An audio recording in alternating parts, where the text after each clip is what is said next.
और शरीर यहीं छूट जाता है, आत्मा जाती है अपने कर्मों के हिसाब से उधर स्वर्गलोक में सुख भोगने या पाप लोक में अपने कर्मों का उगड़ने के लिए। तो आत्मा को तो सुख दुख कुछ भी नहीं होता, तो उधर स्वर्ग में सुख कैसे भोगती है और नर्क में यातना कैसे भोगती है गुरुजी?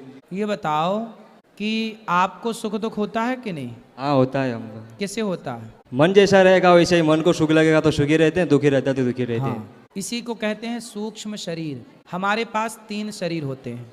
एक स्थूल शरीर जो आपका शरीर दिख रहा है, ये स्थूल है। एक शरीर होता है सूक्ष्म। जब आप सोते हो ना, तो आप सपने में देखते हो कि हम वृंदावन आए, फलाने से मिले, तो आप तो बिस्तर में सोए थे घर में, पर सपने में आप वृंदावन आ गए। तो कौन आया? आप ही तो आए। एक और शरीर होता है कारण शरीर, जिसके कारण हमें मनुष्य का जन्म मिला, या कुत्ते का मिला, या स्त्री का मिला, या पुरुष का। तो जब हम मरते हैं तो हमारा ये शरीर तो चिता पे जल जाता है। तो यमराज किसे लेकर जाते होंगे, नरक या स्वर्ग? वही है सूक्ष्म शरीर, जिस शरीर से आपने सपना देखा था। सपना जब आप देखते हैं तो सपने में सुख भी होता है और दुख भी होता है।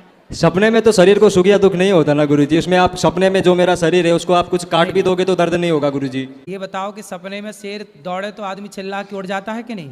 हाँ उठता है। फिर सपने में रोता है कि नहीं, हंसता है कि नहीं? सपने में भी आभास तो होती है ना बेटा। तो शरीर तो ये मर जाएगा, जल जाएगा, पर जो सूक्ष्म शरीर है, सूक्ष्म शरीर 4 चीजों से मिलकर बना है। मन, बुद्धि, चित्त, अहंकार। कबीर जी कह रहे हैं कि माया मरी न मन मरा, मर मर गया शरीर, आशा तृष्णा ना मरी, कह गए दास कबीर। तो हमारा जो मन है, वह मन ही यमदूत पकड़ कर ले जाते हैं, वही स्वर्ग नरक का भोक्ता बनता है। और जब अगला जन्म मिलता है आपको, तो वही सूक्ष्म शरीर लेकर आप फिर पैदा होते हैं। ये शरीर बदलता है, पर सूक्ष्म शरीर कभी नहीं बदलता।